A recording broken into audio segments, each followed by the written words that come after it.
might. We'll see. Yeah. We'll see. Welcome back to Outside the Cinema, everybody. Your hosts, I'm Bill. That's Chris. We are here to provide you with all of the cult film knowledge that we possibly can for the time being. This week on the show, Patreon picks from one of our listeners. These are Ollie's picks, right? If I'm not mistaken. I think that's what you said, yes. Yeah, now that I said that, they probably aren't. They're probably something I know. else's, but I mean, I can check momentarily. But yeah, we're doing Patreon picks this week. So welcome back to the show. If you are watching us on Twitch, thank you very much. I've actually noticed that we have gotten a fair amount of views on Twitter once the shows are posted on there. Not necessarily. Wait, on Twitter? Sorry, on Twitch. Okay. I do have Twitter. I don't know everywhere we are, so. Yeah, so when we broadcast live on Twitch and we only have, we'll have a handful of viewers or whatever, but yeah. I'm noticing we're getting like 25, 35, 40 plays after the fact. Oh, that's good. On there, which is cool. Yeah. So if you're watching on Twitter and you're watching it after we've broadcast live, we're usually on Mondays at 2:45. And if you'd like to join us live, that would be dope. If not, thanks for watching either way. Yeah. Yeah. So, this week on the show, we are doing 1981 Michael Mann's feature film debut, Thief. And then we are doing the Dario Argento written... It's a Western, and possibly finished, half directed by Argento. Supposedly. It's a Western, sort of. Yeah, it's during the Mexican War. Yeah, but it's not like... it's a spaghetti Western because it's an Italian-made Western. But, it's not your, Western. Well, basically, it's not a United States Western, like Colorado, Wyoming, Montana. We're not whatever. talking Stagecoach or anything like that. No. We're talking, horses, adobe houses. And Adobe Illustrator also. Well, that would have been nice, but also a lot of Italian people. Yeah, doing brown face. Yeah, there's a few. Mm-hmm. But yeah, so the Five. I'm wondering Army if is the title of that one. Did Christopher Walken from Pulp Fiction cast this movie? Probably not. I don't think. Oh no, I'm sorry. Is that? Wait, where's the one where he called the Italian guy the cantaloupe? These are not Ollie's picks. These are Mark's picks. All right, never mind what I was saying. It's okay. These are Mark's picks. He's one of our newest Patreon members. He also hit me up and told me that he was having some issues with the archive, saying that some of the stuff wasn't there. But I went and checked, and it looks like everything's there. So if anyone else is using the show archives, and I know there's other people that do use them because I can see who accesses them. But, if there's other people that are using them and you're having issues or you're not finding things, make sure you let me know. You can shoot me a message through Patreon or feel free to email us at outsidethecinema@gmail.com. But I looked, and it looked like everything was available. So, Mark, I'm not sure what the issue is there. Maybe he could just send you some screenshots. Yeah, show you what's going on. Send me a screenshot or send me an email with, some specifics. He said that, the voicemail archive is there, but, you know what, Mark? I'll just send you a new link. I'll clear out the credentials on the other one, and I'll just send you a new one. But if anyone else take is it from there. Issue, I don't know, maybe I sent them the wrong way. I don't know. I've been known to do things incorrectly, so I'm really. The hell you say? I'm really bright on cam right now. I feel like I'm really close. Because I got 3 of me in front of me. I got the camera right there, and then I got the video feed there, and then I also got Twitch over there. But I just feel like all of a sudden I'm very bright. Is that the face that's, making faces at the camera always goes over well on the podcast. So it does, but it works on Twitch now. That's true. And the 23 people that watch it after the fact. Yes. Hey, that'll grow. If it does, awesome. The people that are watching, whatever, it's fine. That's another thing too. I was talking to another podcaster and content creator the other day about how it was so much easier 10 years ago to figure out exactly, who your audience was and where your audience was. But now everything is so diversified in so many different places. Before it was hey, Apple iTunes. Yeah. That's where you listen. Yeah. Now it's like, here's your Libsyn analytics to see what country people are from. I still get Libsyn analytics, but do you? they're not like they're not like they used to be because you're on Spotify, you're on Apple Music, Right. you're on Deezer, you're on Pod whatever, and all these different places, Google Play, and then the stuff from Jumble overseas. and Ton of Nuts. Yeah. And Booger Bank. I Booger get Bank it. is my favorite. We're huge on Booger Bank. Yeah, well, you know what though? You got to embrace the fact that boogers can be squishy and crunchy at the same time. The people that don't do that don't succeed on Booger Bank. I don't know what that's all about. I don't know. Hey, want to see what I bought? Always. I bought a little dude. Oh, nice. Let's see. Let me get the dude. I'll do the hand thing, the Instagram thing. Does that focus? That's not focusing. No, that's not focusing. Because you don't have a high quality camera. Like, You know what? You want to see what I got? There we go. Are you going to show me a $10,000 camera? No, my good friend, Sony A7 S3 with the Sigma Art 24-70. Right. Is that here. handle to attach it to your AR-17 when you go film truckers? No, we put this on my FPV drone and I fly it over. No, I've had this camera for a while. I was going to say, how fucking big is your drone? Oh, it's a helicopter. Quad. It's a quadcopter, actually. It's the helicopter from my Blue buddy Thunder, Mike actually. got me this. Oh my God, This Guy Fieri. that's great. Or as I used to refer to him, Ferretti. I like that. I like the more I learn model. about him, the more I like him. That's He's that's such a good tool, pop. but he's a good guy. Like he just has the best of intentions with everything. Yeah. He's just somebody said to him, "You got to have a personality that people remember." I don't And even he's think it's that. I think he's just like when he was growing up, he's like, you know what's fucking awesome? Tequila and hair metal, bro. And he just never outgrew it. No, this is the best burger. Man, my sunglasses are in the way. Maybe I should put them on backwards. And he just didn't outgrow it because he got rich doing it. So he's like, why the fuck am I gonna change? Yeah, well, it's the same. So many people pull acts like Larry the Cable Guy. You know, that guy is not the Duck Dynasty guys. That whole thing's an act. They're not like that. I don't know whether they are. They are now, but they weren't before. Anyway, I have a bone to pick with you. With me? Why me? All right. So for how long have I known you? Oh, 20. Since Resident Evil came out. Hang on. No. Let me think for a sec. You've actually known me. It's 2022. So that's 22. Jesus Christ, dude. It might be. Man, it's like 28, 29 years. Yeah, I was going to say Resident Evil already hit its 25th anniversary. Yeah, because I met you when I was 16. Oh, wow, yeah. And I'm 45 now. I didn't, you know what? The age thing, I had no idea. You're just fun to talk to. Anyway, so here's my beef. Okay. For that long, you have been telling people that I hate music. You do hate music. No, I do not hate music. I don't tell people that you hate music. I tell people that you don't listen to any new music. No, last week you said, well, you hate music. Okay, then you hate so, music. What I want to point out is... Well, let's what be I honest, want to point for out... years, not to interrupt, but I'm going to interrupt. For years, you loved music as long as the members of the band had the last name Zombie or Spider. Well, no, his last name would be One. Oh, but sorry. It's his first name. Fucking no. I actually, I don't. Okay, so you judging how into music somebody is, you specifically is like,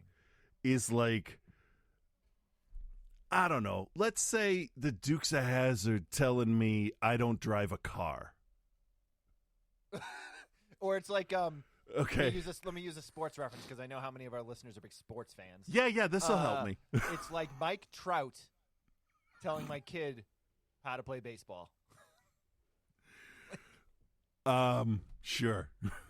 It's like Wayne Gretzky putting skates on my wife and trying to play. It's like Wayne Gretzky telling Pee Wee hockey they're not real hockey players. It's okay. like.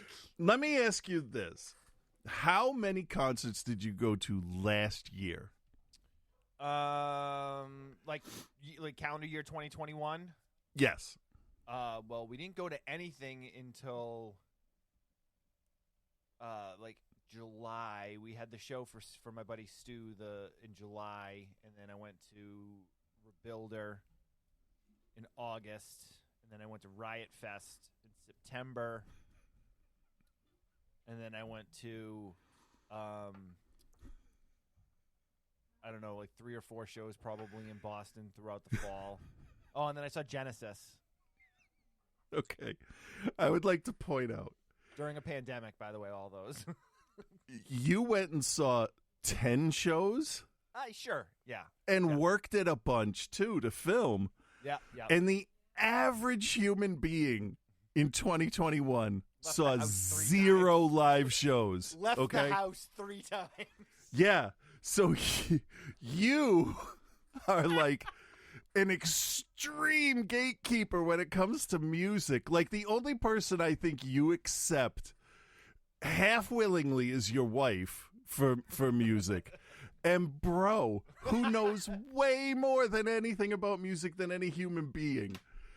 Because what made me think of it is I started a playlist on Spotify because I'm tired of loading shit onto new phones when I switch phones and I got to go through all my 35,000 fucking songs. Oh, dude, yeah. When you start to embrace playlists and stuff on a streaming service, like, there's no going back. Yeah. So I decided I am just going to have a playlist of, quote unquote, most of my favorite songs.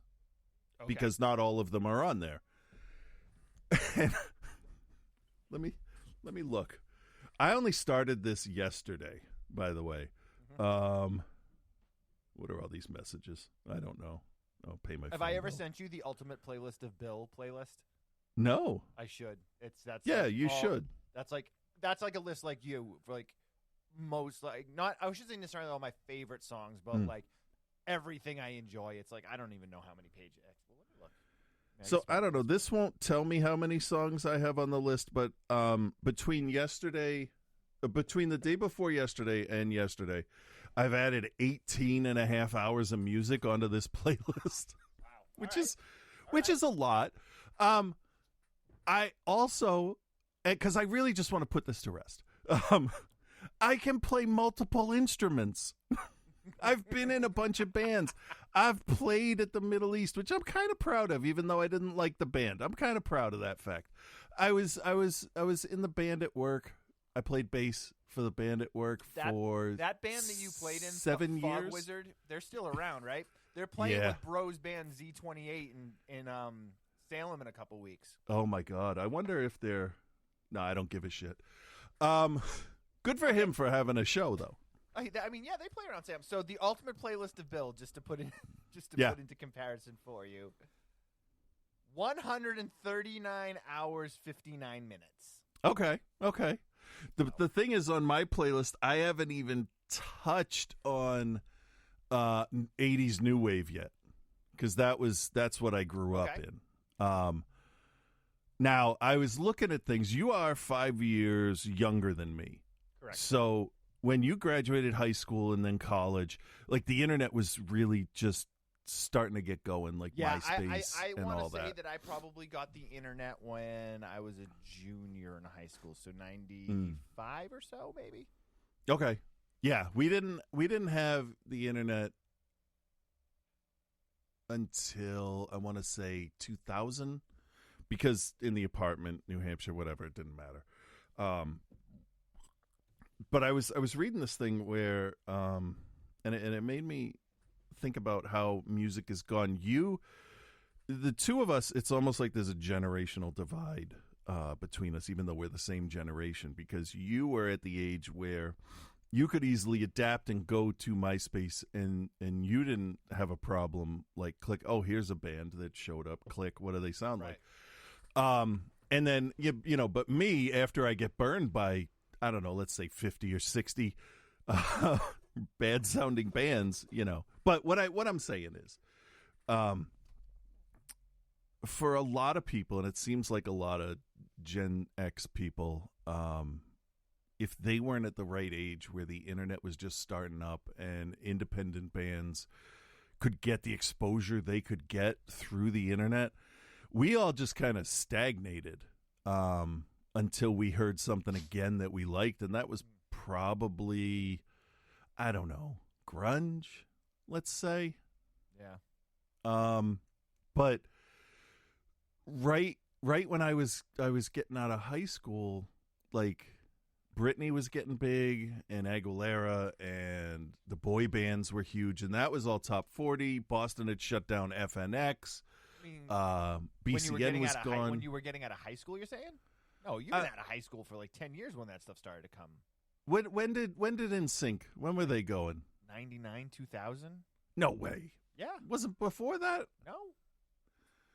Huh. No, it wasn't. Oh, You got the alternative boom before that, where bands like Sublime, Chili Peppers, like there was like Lollapalooza started in what, 91? So you had grunge, which hit right around the same time as that, and then grunge was kind of done by like 95, 96, which was followed up a lot by what I like to call the like radio-friendly alternative movement, where like bands like Fuel and Live. Yep, Creed was big there. Creed was like 98, 99. They came. Creed was kind of part of nu metal. Oh, dude, the first album, Pop Explosion. New Kids on the Block's first album was in 86. Yeah, but New Kids are a different generation than NSYNC. Well, did I say NSYNC? You said NSYNC in like Christina Aguilera and I'm Britney sorry. Spears. I meant to say New Kids on the Block, because New Kids on the Block started the whole boy band thing up again. After the Jackson 5 and all that, and the Monkees. Right, yeah. They were really the start of the manufactured pop act, New Kids on the Block, because they were started in response to New Edition's popularity. And Menudo. Yep. Yeah, Menudo was brilliant, because the kid gets too old, switch him out. Nobody gives a shit. Ricky Martin. Yeah. Menudo. Yeah. So I think I was unfortunately in the middle of this transitional phase that I didn't jump on fast enough and kind of missed the boat. But, I still do get into new stuff, but my taste is so all over the place that I don't know. There's certain styles I don't like. Well, what do you like? Tell me what you do like. Well, let me tell you one thing I don't like, just to get that out of the way. All right, fair. Do you know the metal, the death metal that has a drum beat like a machine gun? Yes. Not a fan of that. So you're not a big deathcore fan. No, I will still give it a shot, but I don't like how, I don't know, artificial, robotic, emotionless the drums sound. You hear me, drum machine named Kurt? Well, let me play you something really quickly and tell me your thoughts.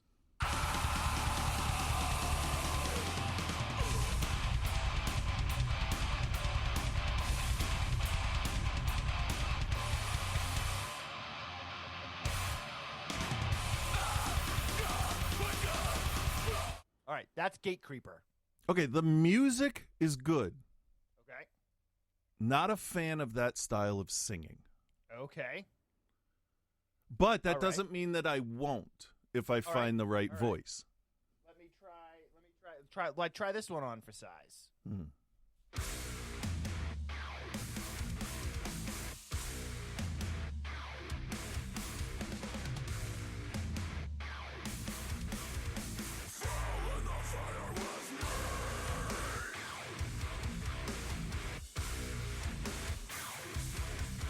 That's Fit for an Autopsy. All right, that's okay. That it's sad.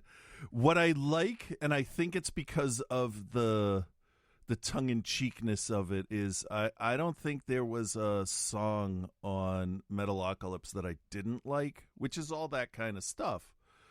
But I think having the cartoon to go along with it is a whole different thing than just going into a song cold.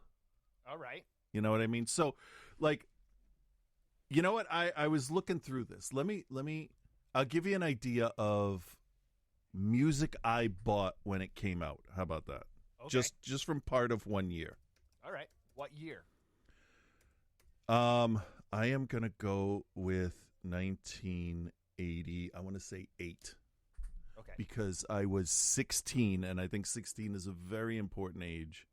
I do want to tell Mark that we're not musical ignoring taste. his movies, but I'm going to be honest. I don't have a lot to say about either.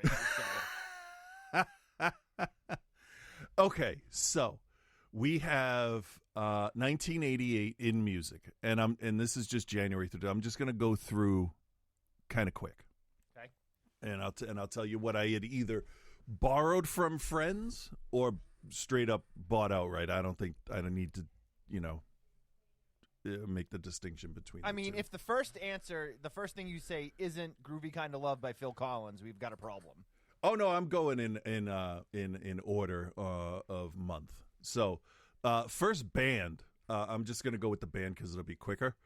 Go with L.A. Guns. Nice. Megadeth, David Lee Roth, Frontline Assembly. Let me see. KMFDM. Sting, which is the opposite of that. That's a great record, though. That record that had I forget the name of the record, but it had like Englishman in New York, and that's a great record. Yeah. I had borrowed the Ghetto Boys from one of my friends. I didn't buy that one. Dope. Ghetto Boys Mind Playing Tricks on Me is like my favorite hip hop song of all time. Nice. Smithereens. I like the Smithereens sometimes. Obviously Pixies. What do we got? King's X. Edie Brickell and the New Bohemians. That was probably around that time, right? Probably. I know I definitely listened to it. Let's see. Butthole Surfers, Iron Maiden, Weird Al. Jesus and Mary Chain, Erasure. Like my taste is all over the place. Like Thomas Dolby. Oh, you must have had Information Society then too, because I loved Information Society. And to go off that, I love Jesus Jones as well. That's fair. They were a couple years later, though, I believe. Yeah. Queensryche, Poison. Oh, Queensryche, that's Operation Mindcrime, right? Yes. Through the eyes of a stranger. Love that song. Of course, Judas Priest, Van Halen, Camper Van Beethoven.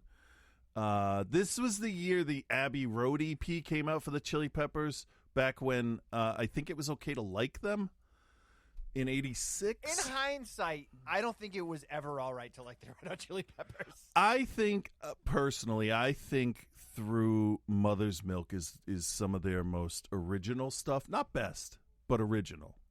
And then after that, they kind of turned into almost like a top 40 band.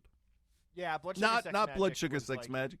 That was a transitional that album. record It felt is definitely that's their record into the mainstream. I like Mother's Milk a lot. Mother's Milk, because that was the first record they did with John Frusciante, and there's like really good guitar parts on that, because I felt like even though like the original guitar player Hillel Slovak was a great guitar player, he didn't shred. Frusciante like shredded. Right. Slovak was more of a. We're talking music, and Josh Gutierrez shows up in the chat room. Like, I wonder what his thoughts on Edie Brickell and the New Bohemians are. I think, they're fine. Let me ask Josh, how did you get so deep? So, Sean's hanging with us too. What was I gonna say about the Chili Peppers? I forget. It's best left unsaid, because that band we should pretend. Oh yeah. That Slovak was playing more of a bluesy Hendrix style. Kind of. Yeah, we like to call that kind of chords. The heroin hangover. Oh, okay. Because that dude was a bad heroin addict. Yeah, well, he's dead, so. Yeah, from heroin. Yeah. So. All right, so let me go back. We'll finish this up real quick. Bolt Thrower, Nuclear Assault, and then for some reason the Georgia Satellites. Oh, I love you, period. Yeah. Do you like me? Question mark. Oh. Please, exclamation point. Did not like that song. I want to hold you in parentheses. Yeah. That's them, right? That's Meg. I have no idea. That whole thing, and you're like, that's the Honey Drippers. Oh, so I'm going to counter that with Public Enemy, Killing Joke, Huey Lewis in the News, Big Audio Dynamite. I like how you're like, Bolt Thrower, KMFDM, Huey Lewis in the News, Iron Maiden.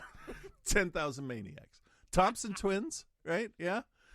The Escape Club. Remember the Escape Club? Of course I with remember the Wild Escape Club. Wild West. It was on Salisbury Beach. I saw Weird Al Yankovic there when I was like 13. Yep. What do we get? Kenny Loggins. NWA, Straight Outta Compton, came out that year. What? I just picture you listening to NWA and then flipping the tape, like having a mixtape, and it'd be like Fuck the Police, and then the next track is like What's on Your Mind by Information Society. You know what? Probably. Yeah. Dude, you had to have NXS Kick. I think Kick was 88. No, my friend had that, and he always played it, so I didn't need to buy it. Oh, dude, you want a record to go back and revisit that's like, you listen to it now and you're like, wow, this is a fucking dope record. NXS Kick is that record, man. That record. They are very talented, but at the time, super overplayed. In that year, considering you were only allowed to listen to like 13 songs in 1988. Yeah, true. And 2 of them were by the Traveling Wilburys. Yes. Also, this is the year that Jane's Addiction's Nothing Shocking came out. Yep. Which I didn't discover until after Ritual came out. And Danzig. Oh, the first Danzig record, yeah. Yeah. Here's the thing. So you were 16 or so, right? Yeah. I was 11. Right. So I was at that point where like I was buying my first cassettes, and I was buying like Def Leppard Hysteria and like Bon Jovi New Jersey and like NXS Kick and what else is big like that? And Justice for All came out that year. I did have that cassette. Yeah. I had Belinda Carlisle. Guar's Hell-O came out that year. Also, on the same day, we had Eazy-E, Suicidal Tendencies, Ice-T, King Diamond, Fishbone, Napalm Death, and the Jeff Healey Band. And the Jeff Healey Band. Billy Ocean. Run DMC's Louder Than Leather, Anthrax's State of Euphoria, Nick Cave's Tender Prey. I mean, I must have bought 250 albums in the 2 years. And that's like going back, like finding a band and being like, oh, hey, yeah, what else does Dinosaur Jr. have? Well, nothing, because it's 1984. No, you know what happened is you were listening to the radio and this jam came on and you were like, yo, what's this? You're like, whoa, what other records does this band have? Well, and then you discovered your love of the Beach Boys. Let me explain this. Oh, God. So, no, because my mother thinks... No. My mother loves the Beach Boys almost as much as the Beatles because she is that age to have been one of those screaming people at the Ed Sullivan Theater. Yep. So she listened to the Beach Boys all the time. And I'm listening to like Davy Allen and Link Ray and a little bit of Dick Dale. I think Miserlou is really good, but his other stuff is like, it's all right. And my mom's like, oh, we should listen to the Beach Boys. Don't they have a holiday album? We should listen to that on Thanksgiving because that's the start of Christmas and every fucking year. And I couldn't wait to move out because I hate the Beach Boys.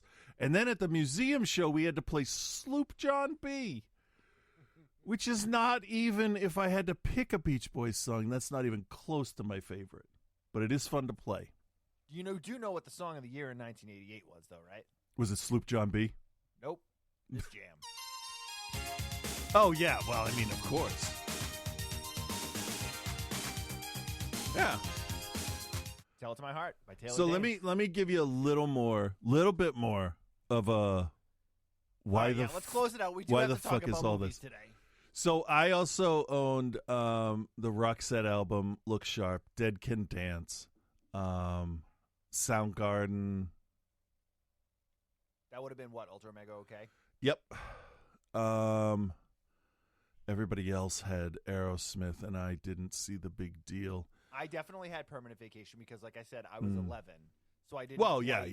I didn't quite understand that there was underground music for another couple years. No, but I think that's how it should be. Like so many generations grew up on Top 40 or Casey Kasem's Top 40 Countdown, and then, you listen to FNX do their thing, or you get 120 minutes finally, or Headbangers Ball, and then you realize, oh shit. Right.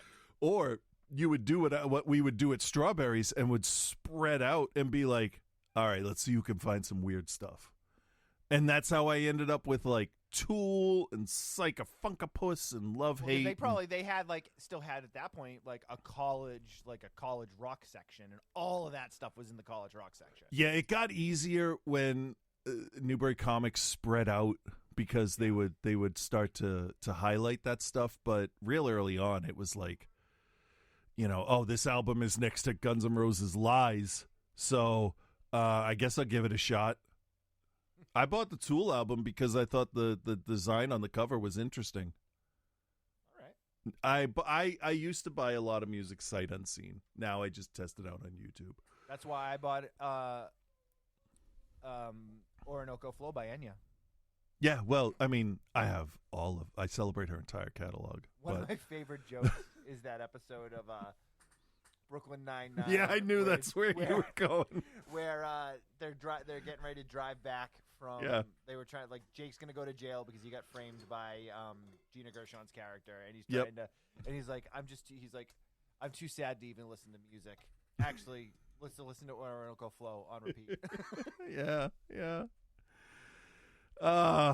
Yeah, we had an Enya song at our wedding. It was our first dance. It wasn't that one. It was a different one, but it was nice. Does she have other songs?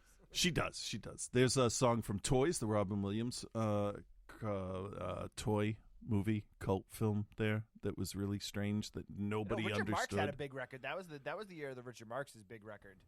Oh, yeah. I wasn't going for that. I was all about Hold On to the Night and Satisfied. Those are my jams. You know what? They're not bad songs. I just wouldn't. They're great pop rock songs. Yeah. And Bobby Brown was big around then too. I remember. Oh yeah. And then he did that song for Ghostbusters too. Too hot to handle, too cold to hold. We're the Ghostbusters. So yes, my whole point is, I do love music. My kids play 2 instruments each. Like it's ingrained. But you are a music like super fan. You're beyond what average people consume for music. Yes, and it's killing me slowly from the inside. I'm going to go to the doctor one day and be like, I have this headache. And they'll be like, you have a tumor from listening to too much bad music. I'll tell you Debbie this. Gibson's Out of the Blue too many times. I never fully learned to read music, but my kids have. And I asked them that joke that that only music people can figure out the answer to. I asked them what's a pop punk's favorite chord, and they responded with A minor. Get it? I get it. Yeah, A minor in the face. Yeah, they answered that. Like Nova was just like a minor. The sad thing is, though, like if you want your pop punk to sound a little bit better than just standard 3 chords, that's the chord you go to. So. You want it to sound a little sad? The song's in A minor, guys. Yeah, anything sounds sad at a minor. Oh, man. Okay, we got to get to some movie reviews. As we said, this week's show is programmed by Mark from the Patreon. If you would like to join our Patreon, please go to patreon.com/outsidethecinema. What you get there is our full show archive. You get all the episodes. You get all the live episodes. We're talking a lot of music right now. You get the music episodes there exclusively. It's the only place they go. And then you also get the feed where you get the shows early, and then you get all that stuff. And the best part of it is the money that you put into it goes right back into keeping the show alive. It pays our hosting fees. It pays our fees when we need to fix things. We need to buy software that doesn't really work. Yeah, that's where your money's going towards. Yeah. So Tell It to My Heart is my jam. But speaking of my jams, we are going to take a listen to the trailer now for 1981's Thief, Michael Mann's feature debut.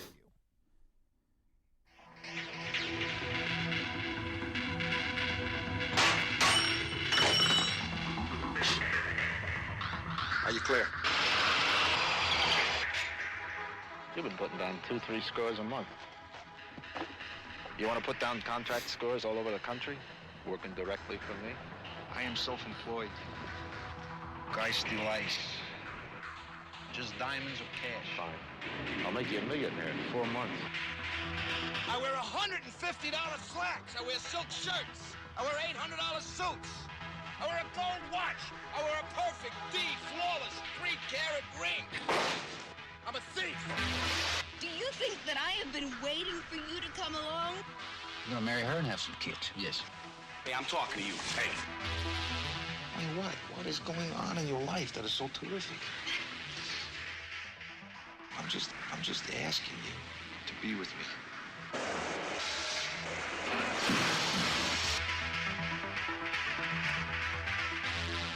Go. We got a problem. I want my money. We're your new partners. We're in for 10 points. I am the last guy you want to mess with. You get paid what I say. You do what I say. You don't know from one day to the next whether you're going to be killed, go home, or get busted. What's wrong with you?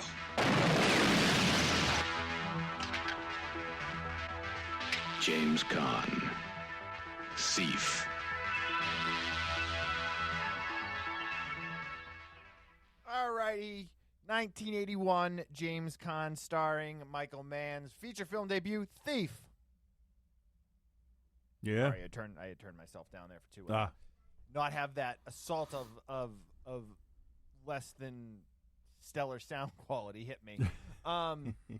So, all right, Michael Mann. I like Michael Mann, but I'm not like a completist of Michael Mann's stuff. So I'm not unfortunately gonna like really like fawn all over him. I like Manhunter. I like The Keep.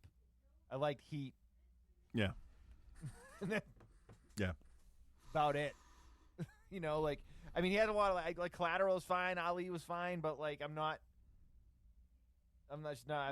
No, sorry. Do you have a history with Michael Mann that's going to be interesting, Chris? No. All right then. I mean, So to be totally honest, I've seen a couple of his movies. I think he has a real eye for making things seem completely real. And that's not always what I want from a movie. I think it depends. Yeah, it depends on what it is. So Thief is definitely. So Thief was based on Frank Hoymer's book, The Home Invaders. Jerry Bruckheimer was also a producer on this. You got James Caan, Tuesday Weld, Robert Potsky, Willie Nelson, and a very young, what the heck's his name? Belushi, James Belushi, James Belushi, not John.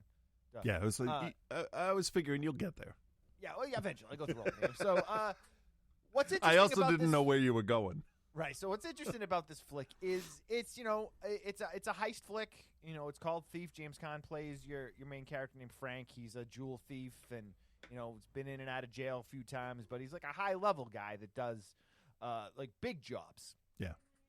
And this is really kind of like the story of his like I guess demise, if you will. So he's very particular. Frank as a thief. He has a real structure to what he's doing. He's not like some fly-by-night guy that just takes on random jobs. He uses his actual business. He owns a bar and he has a car dealership. He uses those business to basically, launder his money through the system when he gets it. He wants a family, though, and that's a big part of this story is that he wants to have a family. He's been dating Jessie. She's a cashier that works at the bar, and he's been courting her. I guess would be the best way to put it. It doesn't seem like she's super into it at first. So he's putting time in. He's getting his FaceTime in. Yeah. So the film opens with him and his crew taking down a huge diamond score. He goes to his fence to give him, and then the fence is basically like, "Hey, listen, before you collect your share on this, there's some other stuff going on." Basically, what it comes down to is like, there's organized crime involved, and they decided they're going to start skimming some stuff and make Frank work for them. So, they're trying to collect the money, and then they are able to kind of work him into getting to do these jobs for him. And he's like, I'll do the one job. And, he kind of gets involved in this. And then you get a lot of it, of the underside of the police force, because the police force is basically there. And they're like, hey, listen, we're taking a take two. Yeah. And that's just part of it. But Frank's never had to deal with that before. So you meet the higher level guys. And then I'm trying to remember this is a long film. It's over 2 hours. And there's a large chunk of time where things are just kind of like happening in your like very mundane everyday life for these guys, which goes to the point of you saying earlier, Michael Mann is very good at making things feel very real. And this film feels very real, correct? It does. It does. Because it takes forever to do something. Yeah. Not what you expected me to say. No. But so as he's working for these higher level guys, he knows that Frank's a great guy. He knows he has a good eye for what he does. He's really professional in the way that he works it. So he's like, listen, we're going to do these jobs. And then he does the job, and they're like, hey, cool. I know we said we were going to pay you this, but there's another job to do. When you do this job, then you can get the money. And then Frank's like, fuck you. Like, no. Like, you told me to do this. I did it. I don't know what else is. Now he's got the cops watching and listening to him. They're trying to shake him down. The cops bring him in. Beat him up. And they're like, give us all the information. Let us know what's going on. He's not interested. So he decides he's going to do this one large-scale diamond heist out on the West Coast. And then, he's going to be out of there. That's his, what he called it his burn job. This is the last thing I'm doing, then I'm out of here. Yep. So then basically the whole thing falls apart, not to give away the end of it, because I think this is a movie that's kind of flown under the radar for a lot of people. It's older, but, like, I also don't want to just give away all of it, So Frank is trying to, keep Jesse out of trouble, but then, they're married, and then he's gonna end the marriage, and there's all this money, and they got a baby now. They've adopted a baby, and it's all just very very standard. I was wondering what sense? word you were gonna pick. Yeah. It's There's no like Ocean's 11. Here's how we did it. It's like all right there and happens in time. So there's no like reveal to tricky stuff or anything else you might, expect. It's just, we're going to hire you for a job. Here's the job. And you did the job. And here's what happens afterwards. Yeah. James Caan is great in this. So he lives the character. But like, I have a hard time sometimes with directors that become very well known, their early work then being very celebrated when it's really not anything special. Blowout's another one of the ones that, and it's not Michael Mann. That's Friedkin. Was it William Friedkin? You know what? I'm drawing a total blank. Everyone knows as soon as I say, what I'm talking. But Right. It's like an early flick that, super celebrated in the genre film world, because it's kind of like we go back to the like idea of this is mine. This guy's huge now, but I'm going to hold on to these I've got the Tom Brady rookie card. I don't care about his card, his limited card for the Buccaneers, as I've got Tom Brady's rookie card. That's what these early movies and these famous directors filmography sometimes seem like to me. And you know what? I don't collect cards. So I don't, it's a lot of them don't hit me, but I have my favorite players. Yeah. Just I got my favorite directors, so some of their early stuff, it'll hit for me. But Michael Mann's not a guy where I'm really clamoring to go back digging through, his early work. The best thing about Thief is its soundtrack by Tangerine Dream. I'm going to tell you that right up. Right? The soundtrack's great. It's, yeah. Characters are good, though. Obviously, you get a heavy dose of who Frank is, what Frank does. They do a pretty good job, I feel, of having those other characters be developed enough that you care about when, there's, they have the big ambush and one of them gets killed. Excuse me. You care about the wife, but, Frank's an asshole. So, it's really, it's you root for him a little bit because he's the little guy, but, is he really when he's stealing hundreds of thousands of dollars? Oh man, hundreds of thousands of dollars. millions Yeah, of dollars over the course of his career. All this money, like, am I supposed to feel bad for him? Because I don't. He's walking around with a 3.2 carat diamond on his finger. I mean, he's not subtle. Yeah, and there's like he's not subtle in anything he does. They go to the adoption agency to adopt a child, and like he goes on this like tirade of like all these like super un-PC racist things that he says. He's like, just give us one of these babies, or what you got another. I'm not gonna say them because like they're things you don't say now. Yes. He's like, you got one of these babies? We'll just take one of them. It's like you're going into a store ordering a cheesesteak or something. So here's the funny thing. He said, "Give me one of the less desirable ones." That was his phrase.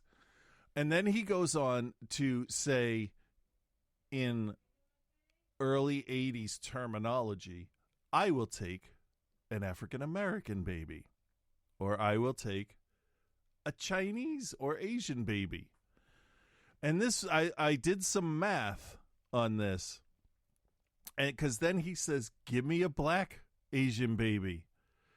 And I thought, oh man, he could have adopted Tiger Woods, because Tiger Woods was 6 years old at the time. He absolutely could have. And then imagine the turn that movie would have taken. Yeah. Finally, a likable character. And I'm saying a likable character for a guy that was driving too fast, ended his career, and also cheated on his wife how many times? And he would have been the likable character in the movie. Yeah, well. I mean, the film's got a lot of stuff going for it. Michael Mann, obviously, and the cinematographers that he works with do a really good job of getting, like, gritty, streetwise footage. And it feels that way, and it's supposed to feel that way. Yeah, there was Color one... palette is obviously very muted. It's not an excessively bright film, even during the daylight. Yeah. When we installed the first digital projector at the 20-screen theater, we had Miami Vice in there. And I remember walking by, and it stopped me, like from doing what I was doing, from walking to where I was walking. There was a scene where the two of them are outside, and there's like a storm on the horizon, but underneath the dark storm clouds, it was like bright daylight. And then just the way everything was balanced, it was such an interesting juxtaposition of the light and dark in the one frame that, like, you walk by it and you look and you're like, oh, I've felt days like that.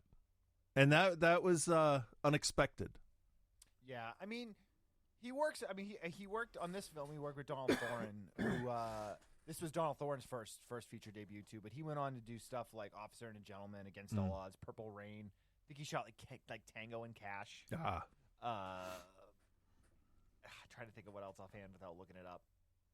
That's all right. He did a bunch of stuff like he was like kind of like that go-to cinematographer guy for very standard stuff for a little while. Like I think he did like Scent of a Woman. Okay. Like First Wives Club, stuff like that. Like those films that were like really popular, but there wasn't necessarily anything special about them other than the fact that they had like big stars in them. Yeah. So, all right. Well, I mean, I don't know what else to say. So, Chris, do you recommend, and what is your grade for Thief? I will recommend it because there was just something about it that kept me interested. I really wanted to see what was the next thing that was going to happen, and that's rare in a movie that is first so long and second that I have to watch. So normally when it's kind of like going through the motions of like, this is what the guy does in a day and blah, blah, blah. It's like, ugh, could you have found a more interesting guy? And that's how I say it, yawning. But for some reason, I'm like, you know what? This guy's kind of a dick. And I actually kind of want to see, how does life work out for this dum-dum? Because he is kind of dumb. Yeah, he's very smart at his job, but he's kind of like a troglodyte running around. Also, if you're going to put in your trivia that he speaks slowly and clearly without contractions so that he never has to repeat himself, I don't know, first 3 minutes, there were like 5 contractions. So I don't know what anybody's talking about. Gonna, Gonna is a contraction, technically. So shut up, movie. I'll give it a B+. Don't talk to me like that, movie. Yeah, don't tell me you didn't do something and then go do it. Son of a bitch. Anyway, I'll give it a B+. I actually kind of enjoyed it. B+, okay. Yeah. So I'm I'm in kind of like this middle road, and I think I probably ripped on it a little bit more, but it's thoroughly fine. It's thoroughly fine. And like I know I say that a lot of times as kind of like something that's bad about a movie. But that for this it works though, because they're just trying to tell this like gritty, like neo, noir type thriller. Yeah. And it's thoroughly fine. It's not something that you need to search out unless you're like really like hankering to see everything James Caan's been in. Right. So I can't grade it nearly as high as you though, so I'm gonna give it a C. I don't know. Maybe this is just one I missed the boat on for some reason. I know a lot of people really love it. I think the poster and the soundtrack are the best things about the movie. So, no, that's fair. What do I know? I've only watched 25,000 movies in my life. I know, right? Speaking of, I don't know, right? I don't know. You can watch a shitload of movies and still have terrible taste. I mean, let's be fair about that. I mean, have you seen the movies Frank likes? Jesus Christ. Down with Love? What a fucking loser. Don't join the Shudder fans Facebook group because that's actually what reminds me that my tastes in movies are not mainstream. Yeah. Because people love The Conjuring and all that stuff. And it's like, you know what? That's great. If that's what you love, that's great. But you know what? You're wrong. There's better stuff. After so many years of reviewing movies and watching movies and working in movie theaters, I mean, your taste changes. Your what's it called? Your tolerance for stupid shit definitely goes down. Yeah, I have to be in a mood to watch stuff like that. Oh yeah. Okay. That's why I was asking you about this next movie. Yeah. So, and I hadn't watched it yet. I know. That was funny. So we haven't done. I don't even know when the last time we did like a spaghetti western was. And we here at OTC have a very big fondness and love affair with Italian cinema in general. But we have had a love-hate relationship with the Italian spaghetti western because there is so many that are just, and there's not a more perfect word for all of those randomly named Italian spaghetti westerns. But the term to use is pedestrian. And there's so many of them. I mean, like, we could name 20, 25, maybe even 30 different Django movies. Yeah. That are, like, just bad. Yeah. Because they don't offer anything. But this one's interesting. The Five-Man Army. Mm-hmm. And the reason why it's interesting is because it's got some bigger Hollywood names in it. Yeah. It's also got Dario Argento attached as the screenwriter, or at least the co-screenwriter, and then supposedly directed a large chunk of it. So let's take a look at the trailer. We had mentioned Thief earlier. Thief is available to watch in the United States on Tubi. Five-Man Army is not included in any streaming services anywhere. You can purchase a digital copy of it through Amazon and those places, or in the Warner Archive Collection. Yeah, it's like $2.99 or something, right? Yeah. Yeah, not a bad deal.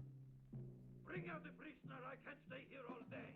It was a perfect day for an execution, and the whole town was ordered to attend. But some men don't care much for executions unless they do the killing.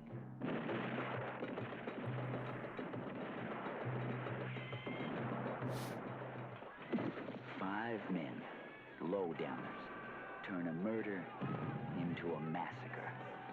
They had $500,000 to gain and only their lives to lose. The Five-Man Army.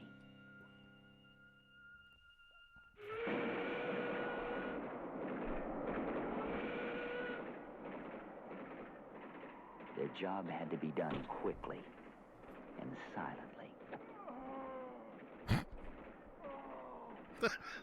And when they were finished, they had each other's greed to contend with. Peter Graves, James Daly, Nino Castelnuovo, Bud Spencer, and Tetsura Tamba as Samurai. We're all gonna get killed, Dutchman. All of us. Some men die for money, some die for causes. They're gonna die for us.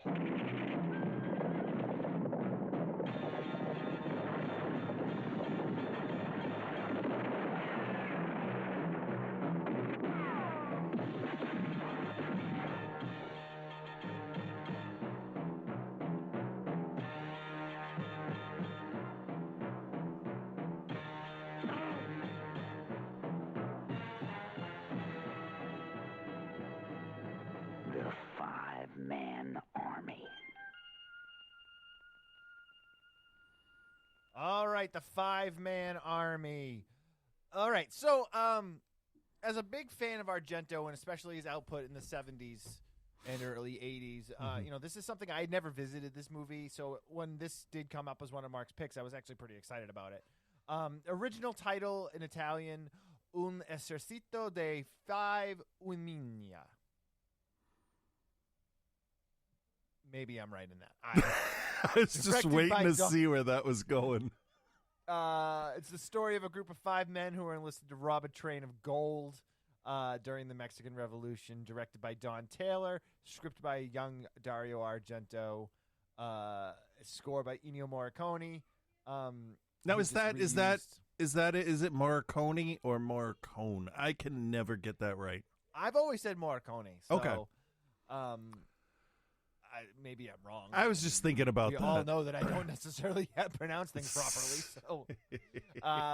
So Don Taylor and then Dario Argento did some additional sequences, uncredited directing, starring Peter Graves, James Daly, Bud Spencer, Nino Castelnuovo, and Tetsuro Tamba as Samurai.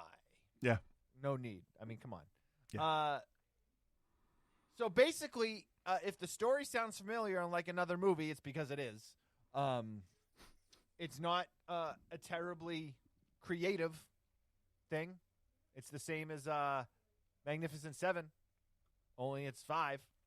Yeah, my favorite part of this movie is when they had to break back into the movie studio to steal their costumes before they rode to Mexico to save the village. Yes, they did. That was fun. I liked the hats and the gold the silver embroidery all over it, and the funny little dance they did. We watched the same movie, right? Oh, sure. When she says, "You can kiss me on the veranda," and he says, "Lips will be fine." So Mexican rebels hire the Dutchman and his crew to basically steal $500,000 in gold. Yes. On behalf of the Mexican revolutionaries and to help finance their fight. So the first quarter of this film is the coming together of the 5. You've got 5 individuals. They all do their thing. So, I mean, you know, one guy is a circus acrobat turned outlaw, another guy's a cattle rustler, and then, of course, Samurai is the samurai warrior. Yeah, who does the most samurai thing of all. Throws knives. Yeah. Well, he also has the sword, so. They assemble them together. So they go to meet with the rebel leaders, but they have to end up having to save him first because he's about to be executed. So they rescue him, and they cause a giant riot in the village, and a bunch of the army guys get killed. Then the army guys come and show up, and they basically arrest everybody. And then they're released. One of the Mexican women falls in love with the samurai, and she gives him a knife, and they're able to get themselves free. And then it's planning this train robbery, which is just a very convoluted. Mm. I mean, they're gonna pull it off because that's the movie, but like, it's just so ridiculously over thought out. It really is, but the way they did it, I felt like, okay, well, they justified all of their insane practices and planning, I guess. Yeah. No, I'd agree although with that. don't ever just take the exact amount of things you need. I mean, I Jesus said that Christ. same thing. I dropped the dynamite. You didn't bring an extra stick? Right. Not even one. I did like that though. Like everybody at the end has their own thing, and this guy has some dynamite to like blow one of the couplers on the train, and he drops it. And the other guy says, well, something's going to shield that blast, even if it's your own goddamn body. And I'm like, Yeah. who? He's like, I don't care if it blows off your face. He is not fucking around. And then I was like, oh, I like this. This is good. Yeah, it's funny. A movie like this does a lot of things right. Yeah. They're not putting a ton of money into it, so it's not going to look real special. Morricone was just like, hey, here's some music that I didn't use for Ecstasy of Gold. Yeah. You guys can use this stuff. He's like, Kabuki doesn't need anything for a little while, so I'll just give you guys this music. So it's not like anything special, but like at the same time, this film doesn't do anything really wrong either. Right. So, your characters, you get to know them enough that you know enough about them, but not, we're not wasting a lot of time on character development. We know that these guys have previous relationships together in terms of working on stuff together. You have the backdrop of the Mexican Revolution.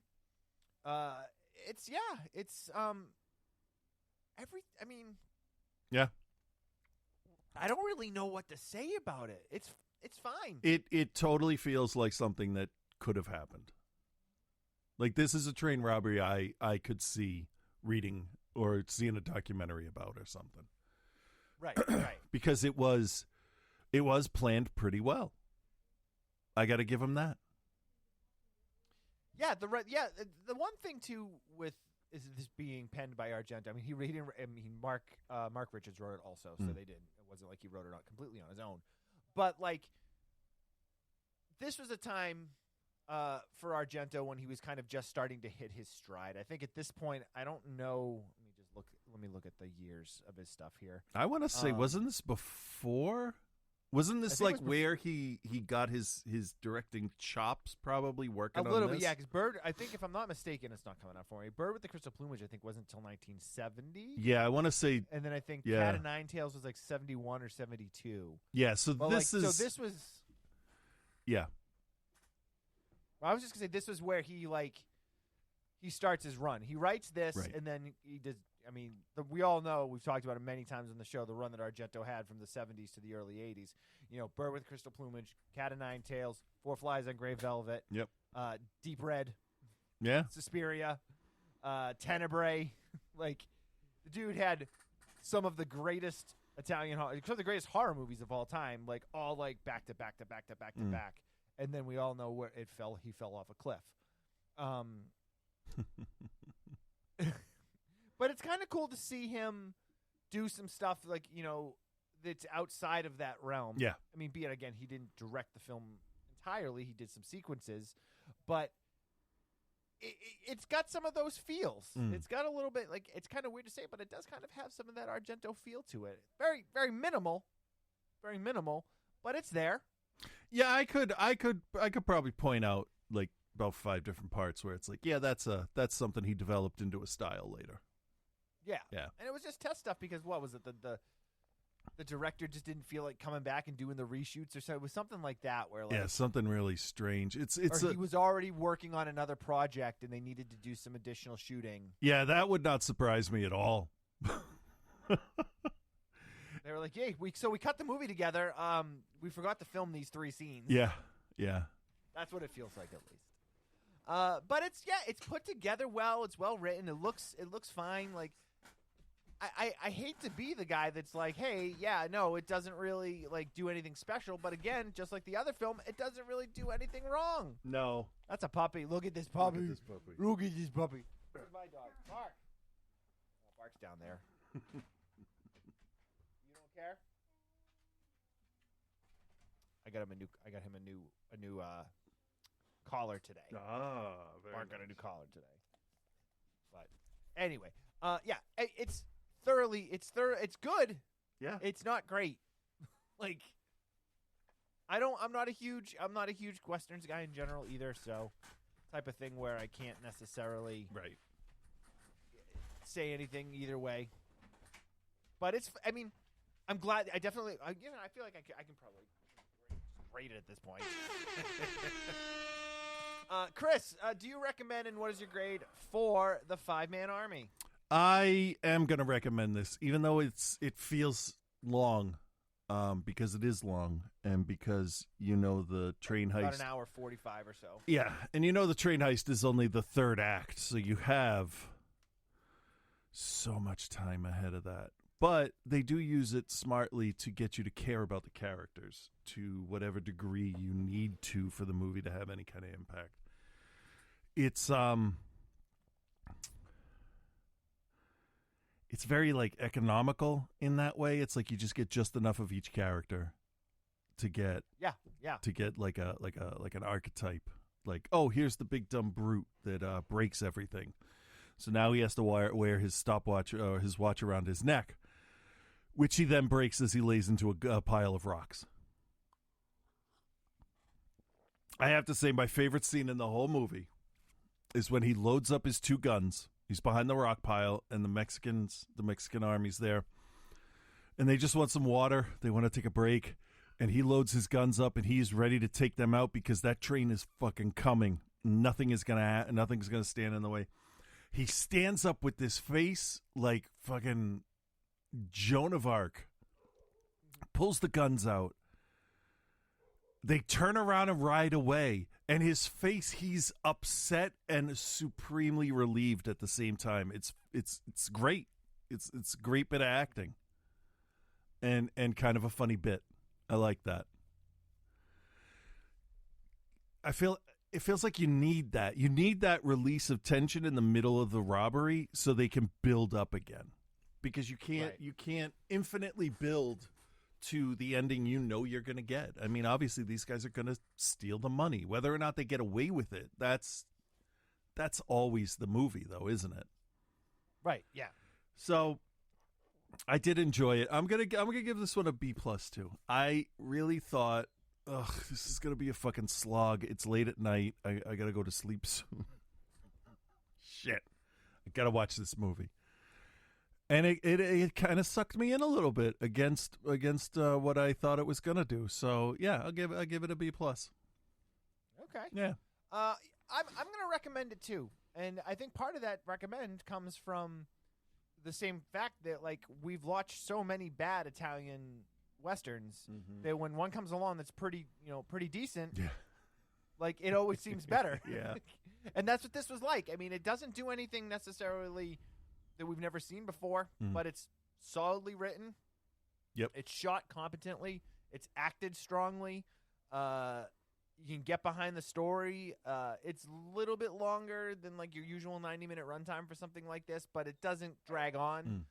So I mean, yeah, I'm going to recommend it. I'm going to give it a B. Okay. Because it's definitely one of the better Italian westerns I've seen in quite a while. It's still not going to hold up to like the classics, like the original Django or like Grand Silence or any of the Kabuki stuff or like those like really well known ones. Yeah, but it's still pretty good. So there you have it. So Mark, those are your films. Thank you for recommending them. You got 2 pretty good grades out of Chris. You got 1 and 1 out of me. I'll take it. Yeah, I'll take it. Now, very important. Leprechaun in the Hood. Oh, no.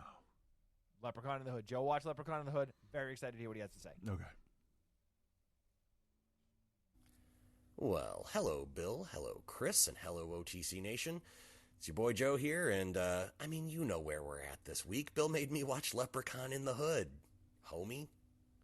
Everybody remembers when this movie came out, right? Like I don't remember any advertisements or trailers on other straight-to-video films, or really any marketing at all. It just showed up one day on the shelves of your local video store. I was managing an Ion Video location, and I always worked both Monday night and Tuesday mornings because I had to prep all of the new movies with barcodes and whatnot. That was fun. I unboxed all the movies that week, and there before me was a few DVD and VHS copies of Leprechaun in the Hood. I was like, okay, whatever, the potheads will love this garbage. Nope. I actually ended up having to ask the ordering lady for our company to order a few extra copies because for some reason everybody except me really wanted to know how Leppy was going to fare in the mythical gangland of Compton, California. Then I probably went and put some super pretentious art film on my section of the employee recommendations wall, and probably also sneered at someone for renting a rom-com. Listen, the early aughts were a weird time for all of us, and for a few years, I was that guy. Nobody liked that guy. Not even that guy. Like all the other Leppy films, this one just starts. Just gets right the fuck into it because they either think or know that the audience for these movies would just get confused and angry at details. Either way, they're probably right. Unless you like these movies, gentle listener, and then you're the exception. But yeah, Ice-T and his buddy break through a wall looking for something, they never really say what, in the bowels of some building. They see the Leppy statue with the necklace that is still not adhered to this dangerous little fella in any demonstrable way. They take the necklace off. Ice's buddy gets stabbed in the throat with his own afro pick. Ice defeats the Leppy, and now we're following 3 chuckle fucks trying to make it in the rap game in the present. Oh yeah, Ice's thing happened in like the late 70s. Probably just for the afro jokes. There were like 5 of them in the first 5 minutes. No plot, just afro jokes. The 3 present-day chuckle fucks are a struggling rap group who nobody likes because they have a positive message. They meet up with Ice, who's now a successful music producer, but he wants them to change their style up and be gangsta. It goes south, and the boys who hold firm in their dedication to being a positive force in the rap community, well, they rob Ice-T. So far, this whole thing feels like they made it up as they went along. I forgot until just now that this movie is 22 years old. Because there are stereotypes and jokes in here that would fly today about as well as I would if I just stood in my yard and flapped my arms. Now, I'm not dragging this movie for that. We all love movies from the 70s and the 80s that are basically nothing but shit that wouldn't fly today. It's just weird how the last few decades kind of feel like a blur of the ever-quickening pace of the perception of time, and it does not feel like it has been 2+ decades since this was made. It's kind of weird. This movie alternatively feels like an early aughts straight-to-video cheese fest, which it is, but it also kind of feels like a 70s blaxploitation movie, a really dark comedy like Tales from the Hood, but also like a healthy dose of, what's that movie? Fear of a Black Hat thrown in. Like, it's literally all of the above. Appropriate length story short, the boys stole Leppy's magic flute that can control people.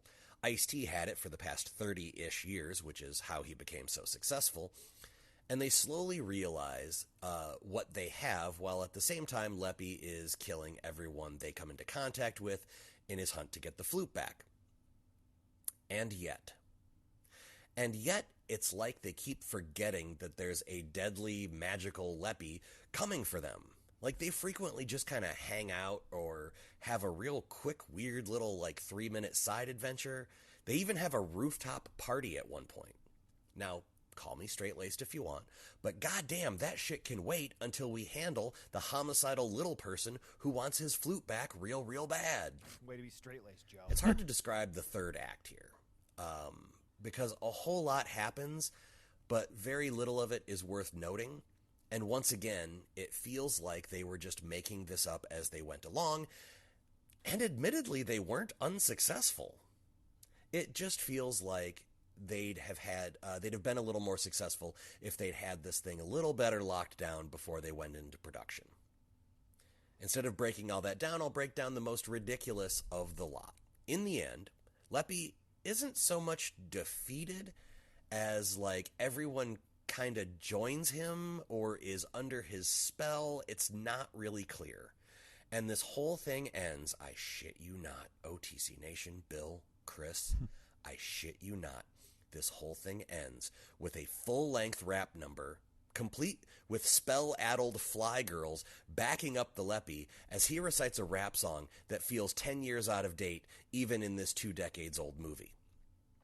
The chorus of which is, Lep in the hood come to do no good. This rap song feels like a bunch of middle-aged white dudes wrote it. Here's the thing.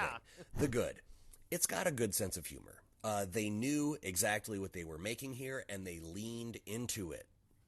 It's got the best elements of blaxploitation, dark comedy, and sure, horror. I guess it's like horror adjacent. This whole series is just kind of horror adjacent. The bad. I pretty much buttoned my review with the bad. This whole thing feels like a hood movie that was written by middle-aged white dudes. Leppy in the Hood is going to get a C+. Next week we go back to the hood, and I will give anybody, any odds they want that it will have absolutely zero connection to this movie, because that's how they roll. Until then, be good, everyone.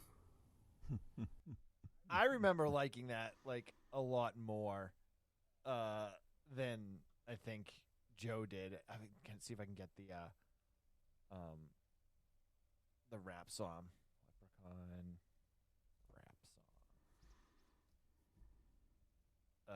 Let's see here. Here it is. Nope. Only at Metro by T-Mobile, you can upgrade to 5G and get more. Oh, shit, can I? No, you cannot. Oh.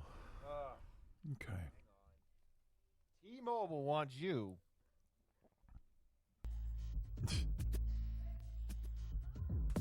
I remember this being.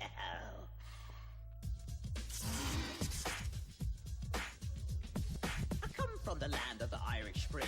Dublin's the place where I learned my thing. From the Emerald Isle to your place in the hood. I'm the man of green, come to do no good. Left in the hood, come to do no good. Left in the hood, come to do no good. Blunt is dope, this place is hype. There's a lassie, she's just my type. I hate to resort so soon to marry. Haven't been late so long, it's tragic. The best part is he's holding a microphone that's not plugged in. Of course. I'll show you what to do, so lend an ear.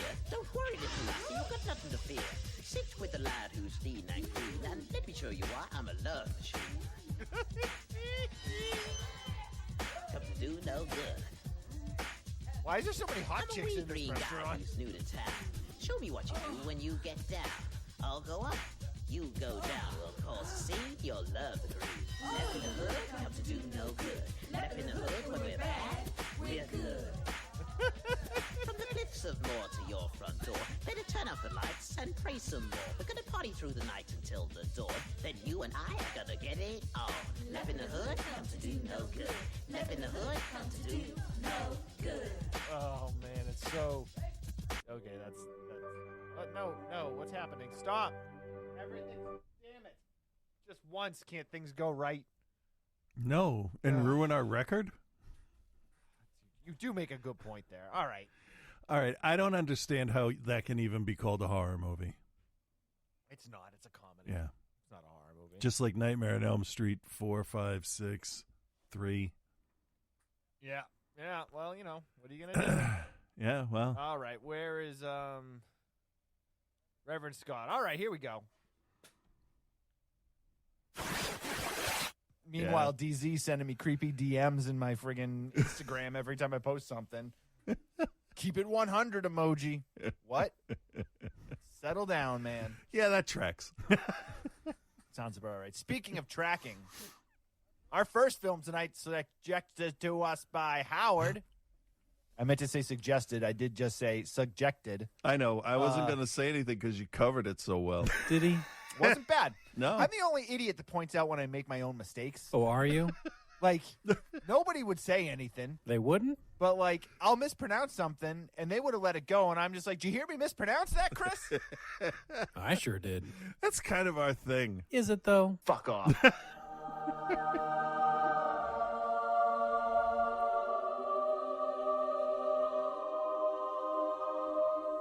What? Yeah. Holy shit. Yeah. With Reverend Scott. We just kind of sat down and pooped our pants. Yeah, and regressed back to being children.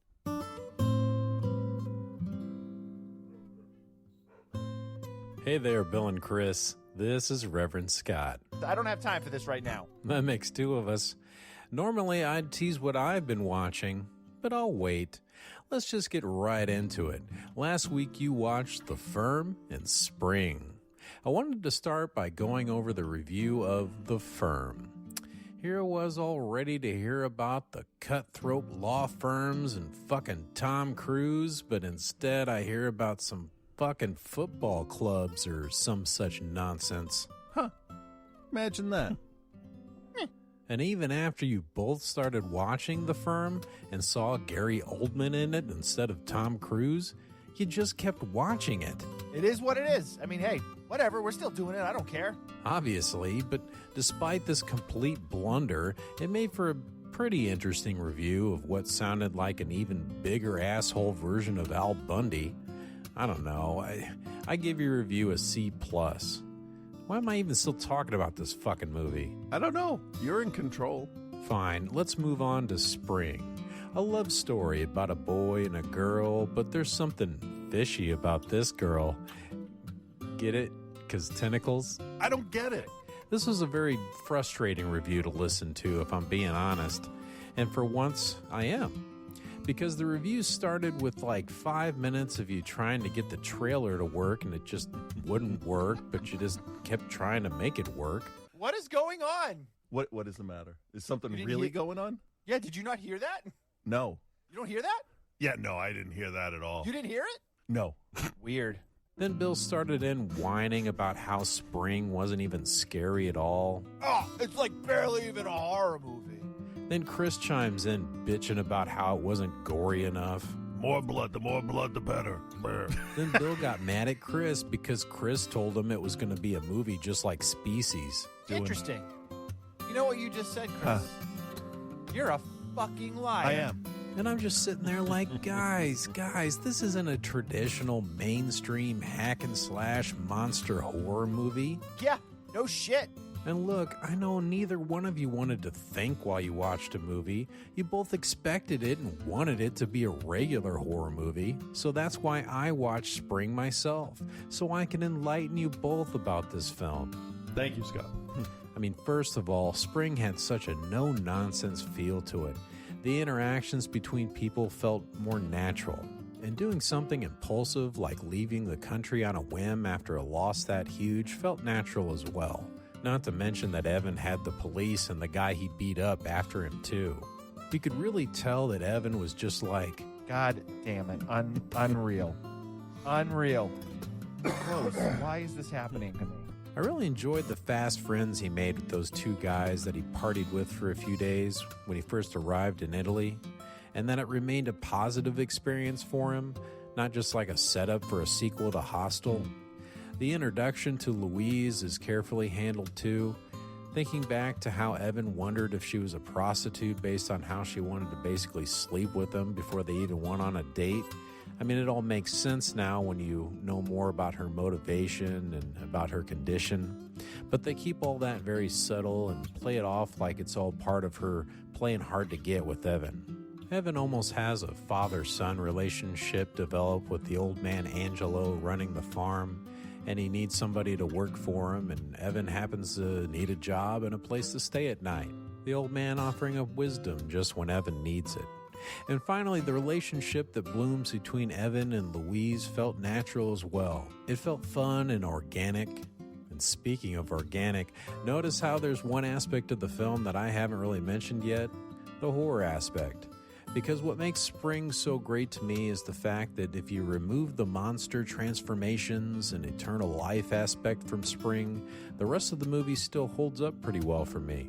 So when you do add in the mystery of her condition, how the hints and new info is spread out throughout the movie, and how you start to like Evan as a character around the time you start to worry if this condition may lead to his harm or death, you become even more invested in the film.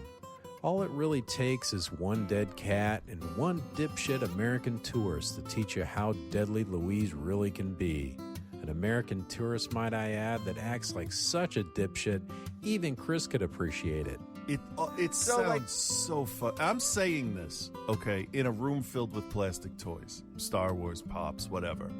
But that behavior sounds so fucking stupid and infantile. Yeah, I said it. All those little interactions lead to a very intense scene in a church. During Louise's final day before her body takes that next transition, half of her face looks undead with her eye glowing red as a slimy black tail starts to rise up slowly behind Evan's neck, with spikes dripping from the end, looking like a king cobra ready to strike, neither one of them seemingly aware of it. And during this intense scene, there's no horror-style violin score getting louder and louder. All the tension is your genuine fear for the characters you actually like. And I also love at the end of the film, as Evan sits there holding Louise in his lap, they use subtle sounds and movements of the camera to reveal how things end up without being overly dramatic about it. And there's more to this film that makes me want to watch it again sometime. Like the wife of the old man that he lost. Could she have somehow been Louise in a past form? Who knows? Doesn't really matter. What does matter is this may be my favorite Benson and Moorhead film. I highly recommend it, and I give it an A. It's just too bad that Bill and Chris couldn't appreciate it. What the fuck? Okay, I've rambled on long enough for 1 week, but make sure you all tune in next time to Outside the Cinema, when Bill makes me a proposition I can't refuse. How much for a blowjob? But then gets upset how it's not the same price that I quoted Chris. It's not about anything other than whose dick is big. Yeah. But in the end, Bill accepts the price. Okay, cool. I guess I'll just open my pants then. And finally, Chris tells us why they had to stop reviewing Italian films. We didn't have enough spaghetti. All that and so much more lack of spaghetti. But until then, peace and love, guys.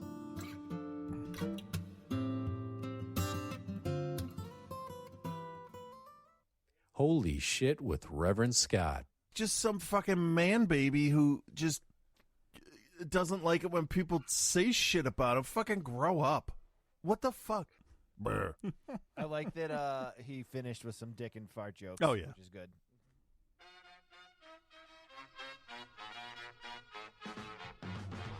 All right, guys, that's it for this week on the show. Thank you very much for joining us. Join us each and every week at 2:45 on twitch.tv/outsidethecinema.